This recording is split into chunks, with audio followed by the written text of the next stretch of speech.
I need some volumetric light. We're gonna see if it works.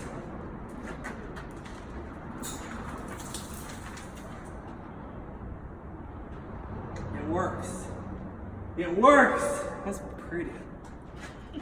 Oh, that's beautiful. Now my hands are disgusting.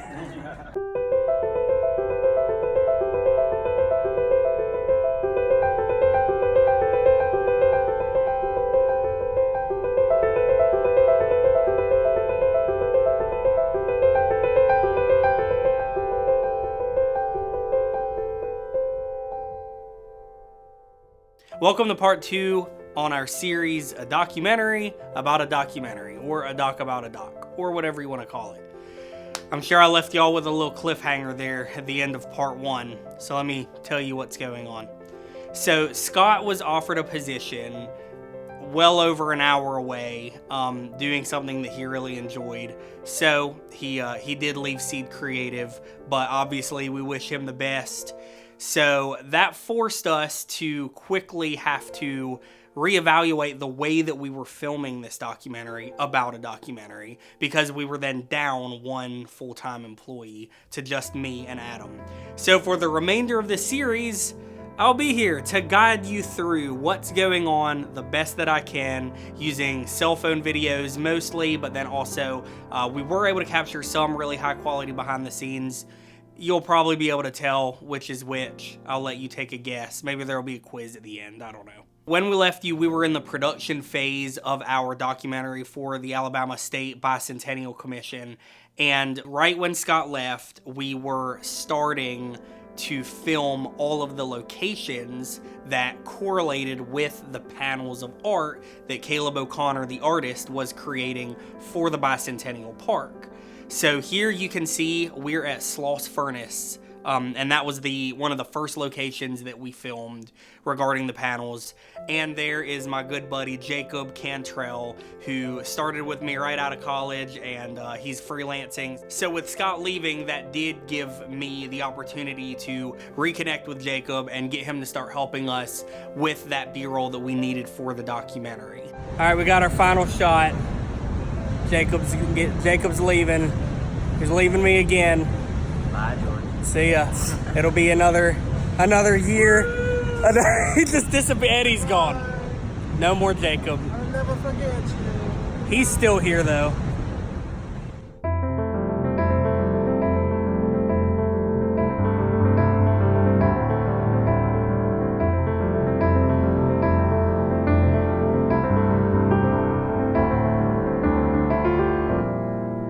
Steps in today. All right, let's see it. Oh Lord. Don't tire yourself out. We can just speed it up in post. It's a big hill.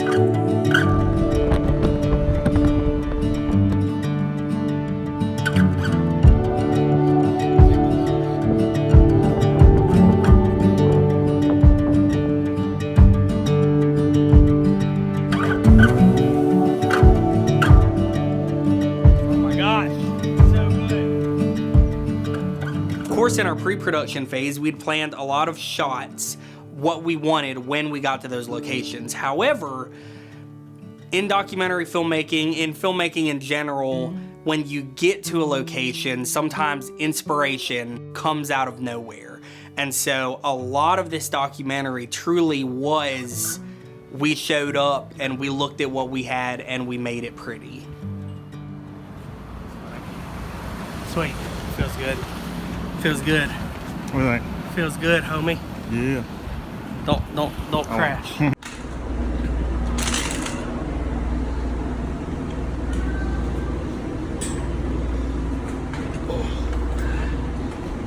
You know, just on a ship from World War II.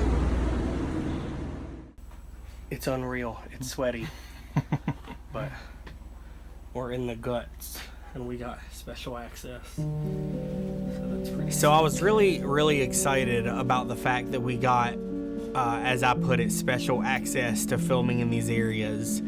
Again, when you're doing a documentary, you don't always know what shots you're going to use and what shots you're not going to use. So we spent a good 2 hours in the belly of this ship, and I think we used one shot from the internal aspect of filming in here.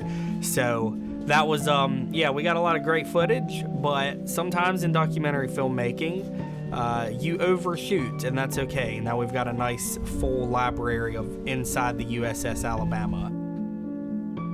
We scheduled everything in pre-production, of course, to be in a way that we could be really, really quick and efficient. So about an hour and a half down the road, we then had Fort Morgan later that day. So we drove down, we did the USS Alabama, then later that day drove another hour and a half or so down to Fort Morgan and filmed. So here you can see us filming at Fort Morgan, and that was a ton of fun. Really, really great shoot, and it was nice because it was nice and quiet, and we were able to just kind of relax and do our thing.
I'm tired.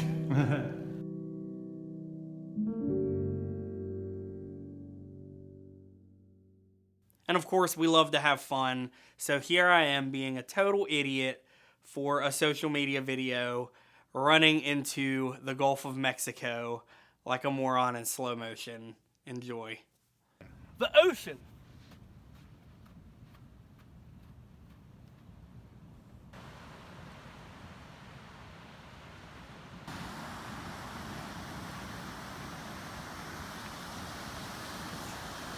I'm hot. I'm really hot.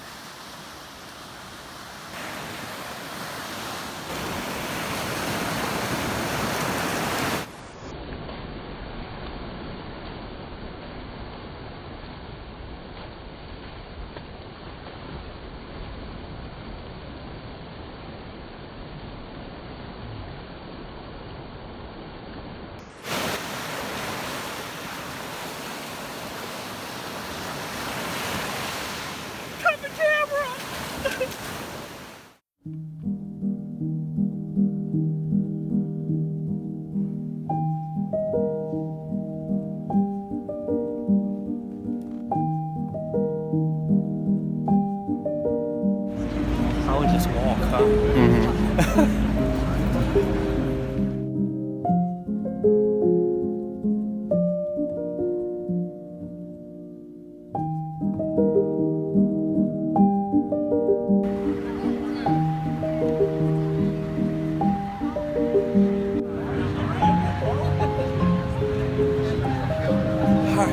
I'm gonna fight my way through.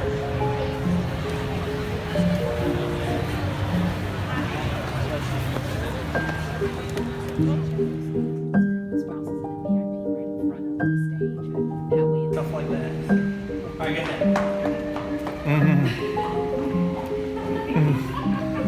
Bloopers. Again. Okay, we're coming into the Alabama Bicentennial Commission office. We're in the Commerce Building in downtown Montgomery, not far from the Capitol. We've been fortunate because the Alabama Tourism Department has offered us space over the last 5 years, so our office could be centrally located, and this is it. This is where the commission hangs out. That's great. Ask 200 years and do it in such a place as Bicentennial. Are they going to hear your question? No. Okay. It's so important as we celebrate our state's birthday to. Hi, Adam. Hola. We're heading to Huntsville to film for more of our documentary that we're working on for the state of Alabama for the Bicentennial Project. I'm really excited. I've never actually filmed with NASA before, so that'll be a first. And we're hoping, and Adam, I haven't even told you this yet. Unless you saw the emails, I don't know. We're hoping and trying and praying that we can actually get an interview with one of the original engineers of the Saturn V rocket. How sick would that be? So I don't know if it's gonna happen. We're trying. If not, there's like a historian there that we're gonna do an interview with, but we'd really love to speak with him, even if it's just for a few minutes, and show him the art, the panel that's on the rocket, and just see what his thoughts are on it. So yeah, well, let's go to Huntsville. Just got to our hotel room. Let me show you around. Also smells like cigarettes. Smells like cigarettes. Smells like cigarettes. They're dying. Got a nice coffee pot here in the bathroom. Oh man, it's all they had. Everywhere else was booked. Also, it's absolutely, I booked a non-smoking room, but this is a smoking room. Woo, woo, buddy. The ashtrays out for you. And Oh, man. Non-smoking room. Turn the air on. Space and Rocket Center. We're filming for NASA today. Or well, not for NASA, but with NASA. And it's pretty cool. Check that out. I've never been this close. I had to go to the car and grab a different lens because the lens I had was not wide enough. But Adam's over there with the red. I'm setting a time lapse up with the C200 to get the sunrise. But I gotta hurry, as you can tell. It's right behind me. Spell it. Yeah, Brian Odom, B-R-I-A-N-O-D-O-M. And what is your title? NASA Marshall Historian. Cool. So this is our first interview. Give me just a brief history on the Saturn V rocket. Yeah, well, the Saturn V really came from a long heritage of rockets. But by the time 1961 comes along and President John F. Kennedy commits to... I think that it was a wise decision to feature the Saturn V as a standalone panel. Sure. The Saturn V was one of the greatest technology right here at the... This is awesome. What you're saying is great. Yeah. Yeah, and that happened because of efforts right here in Alabama. The Saturn V was the first just scripted kind of thing. Yeah. The Saturn V was a very powerful launch vehicle, the most powerful launch vehicle that humans have ever developed. It was capable of generating in the first stage 7.5 million pounds of thrust. It was 363 feet tall. It's a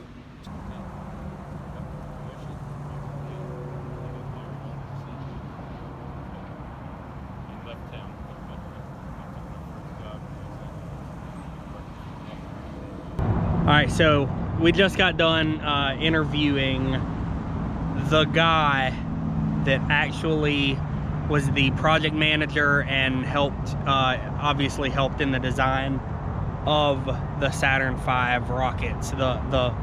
There's a bunch of different stages apparently, but the bottom, the big ones, that was incredible. He was a really cool dude. He got a little bit emotional actually talking about it, which was really, I mean, honestly great for us because in the storytelling process, we want to capture real emotion, and we got it. So that was so much fun. I can't wait to share this documentary with everyone so that they can really learn the history that Alabama has. It's pretty incredible. I've learned a lot. There's so much that I didn't know that I know now, and I just have so much respect for the state of Alabama and for the people that that have made, I mean, really an impact on the world from Alabama. It's nuts. So anyway, yeah, so now we're going to eat lunch, and then we are going over and we're talking with some more NASA folks about the International Space Station panel. But we just wanted to bring you along on this journey. All right, let's go. We just got clearance. Yay! We're about to go in the Redstone Arsenal. This is for the International Space Station panel. Pretty awesome.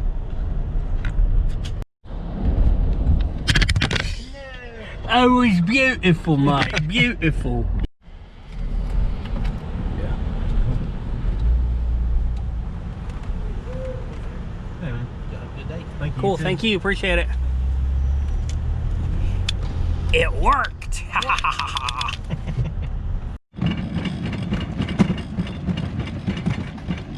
Yes, we can get that on the way out. Yeah, we'll get the exterior on the way out.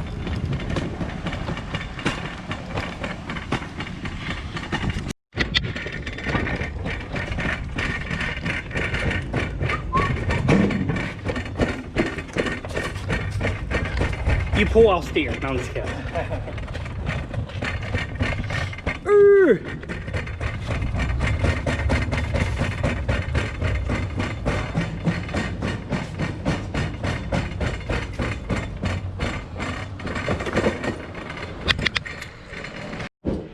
Okay, so we are about to go into the area where they are actually talking to the International Space Station, like right now, mission control, and do a quick interview. But we gotta set everything up in the hallway and then go in.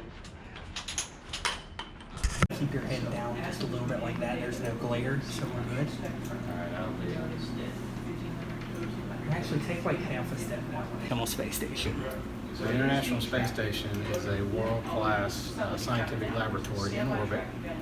One of the most complex machines ever built by man, staffed by astronauts and copilots. So I think if I hold this down,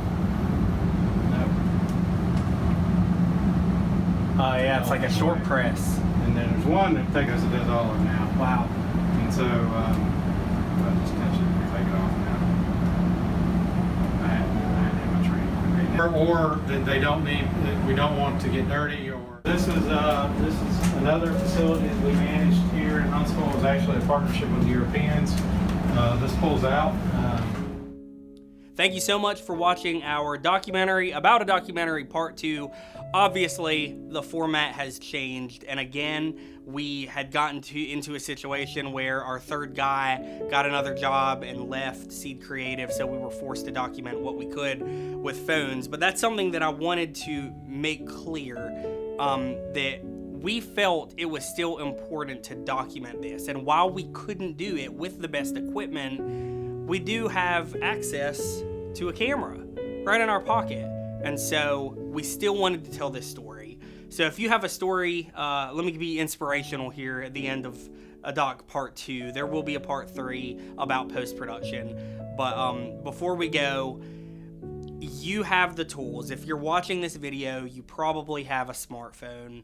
If nothing else, you have the tools to go out and create content. If you're passionate about telling stories, just tell stories. It doesn't matter what equipment you have or don't have yet. What matters is that you do. And that's what sets so many people apart, is they have an idea and that's where it ends. So our idea was to make a documentary about a documentary. And while we weren't able to achieve that in the way that I had originally imagined, you're watching this video and we still got it done with the tools that we had. So with that said, thank you for watching part 2. Catch us for part 3 next week, next month. Who knows? We'll make it when we can make it, but we're doing it, and that's all that matters. All right, see ya.